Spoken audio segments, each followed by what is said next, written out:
At Appleton East High School, we play the pledge every morning. We wanted to find out just how many students actually stand for the pledge and their reasons for standing or for not standing. 52.5% of students at Appleton East High School said they stood for the pledge. 27.5% said sometimes, and 21.3% said no. The top reason for standing for the pledge is to show respect. The top reason for not standing for the pledge was because students felt too lazy. Do you stand for the pledge? Absolutely. Why? It just shows respect for the country. Do you stand for the pledge? Yes, Why? because I'm a patriot. Pretty fluent, that's me. Occasionally I do stand for the pledge, most days. Do you ever stand for the pledge? No. Why not? Too lazy. Do you ever feel pressured to stand? No. Nobody in the class stands. Do you stand for the pledge? No, I don't. Why not? I don't feel like standing for the pledge. Everybody's looking at me now. We also surveyed teachers at our school.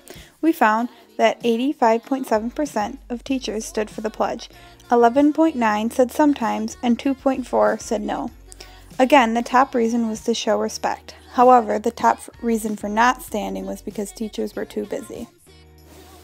While interviewing teachers, we found that some teachers had a deeper connection with the pledge because of family members who have served or are currently serving in the military. Do you stand for the pledge? Why or why not?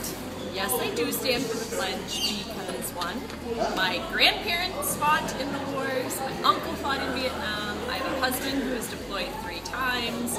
I feel that standing for the pledge at least shows that you have respect for this country that gave you the very freedoms that you fight under. Do you think that if you hadn't had family who had experienced military deployment, you'd still stand? Yeah, I love my country. Have you ever gone anywhere else? Okay. Do you ever feel pressure to stand, or does your love of the country overrule that? No, I don't feel any pressure to stand. I stand every time with pride. Do you stand for the pledge? Why or why not? I do.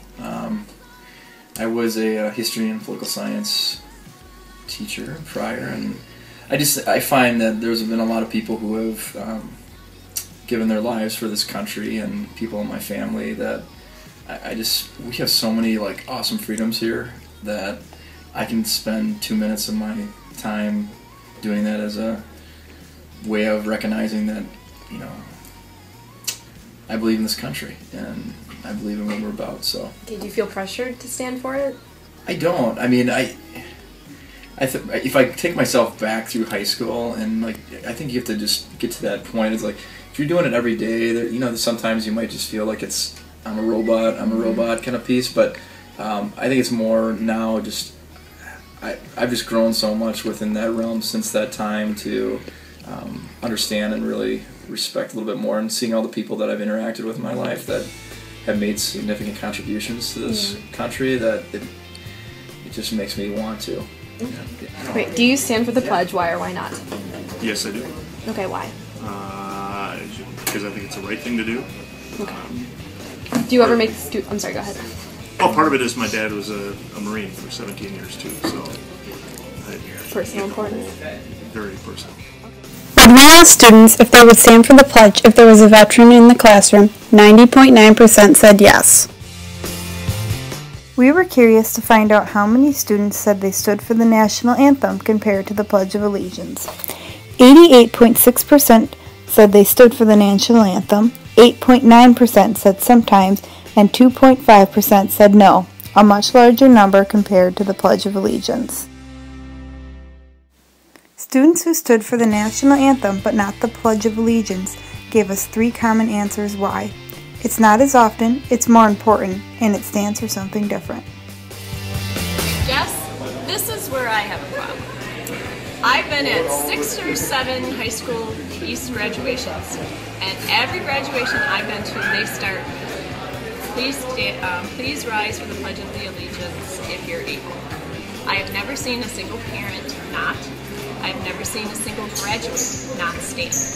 But why then do they find it necessary to not stand in a classroom? And why do parents then defend their child's right to say you can't make them stand, but they will come to their high school graduation and have no problem standing.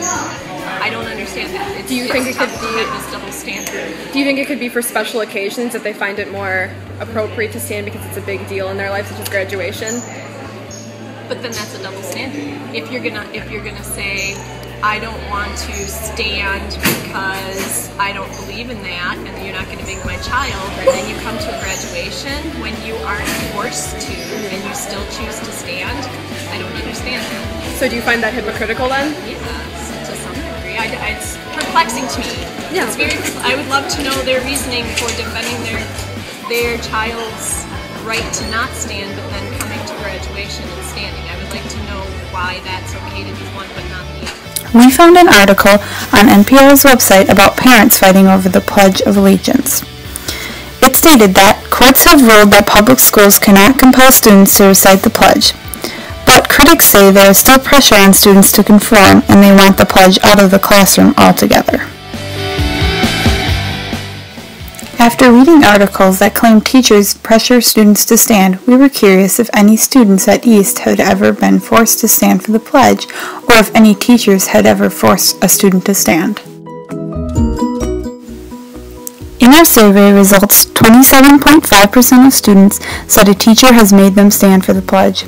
In our teacher results, 14.3% of teachers said they have made a child stand and they would again, and 16.7% of teachers said they have never made a child stand, but they would. In total, 69% of teachers said they have never made a child stand and they never will. Okay. What do you think of some teachers pressuring students to stand? I think that that kind of goes against what the whole Pledge of Allegiance is saying. Basically, what America is supposed to do is exercise every freedom, and so you have the right to say what you want to say and not say what you want to say. So I don't feel like teachers should force kids to stand. What do you think of some teachers pressuring students to stand? I don't think it's right of them to do. Yeah. Do you ever make students stand if you see them not participating? I don't, and I think I respect their, freedoms as well within that, but I always question, why, and I understand it. It could be, political or religious or a whole bunch of different spectrums from what they're thinking about, but at the same time, I always still, I walk into a classroom, and sometimes it's funny because when I walk into some places, because of my title, how some people stand up. It's like, whoa, why are all the people standing now all of a sudden? Is it because they think I'm here to tell them to? But they still have a choice, and I don't think it's right to say you have to stand or you need to stand at this time. I think they have a choice, but as long as the choice is, I think, a reasonable one, and it's got good defense behind it, then I don't see a major issue with it. In our previous research, we found that the phrase, "one nation under God," has created much controversy. This phrase was added in 1954. We were curious to find out if students at East had any objections to the phrase. When asked the question, "Do you believe one nation under God should be included in the pledge?" 41% of students said yes, 35.9% said neutral, and 23.1% said no. Do you have any objection to the phrase "one nation under God"? Yeah. And why is that? Just because I don't think religion should be mixed with something that involves the state. It is appropriate. Okay, do you have any objection to the phrase "one nation under God," and why or why not?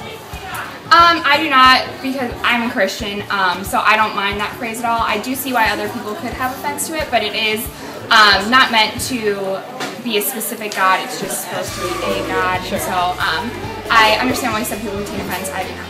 Okay. Do you have any objection to the phrase "one nation under God"? Loaded question.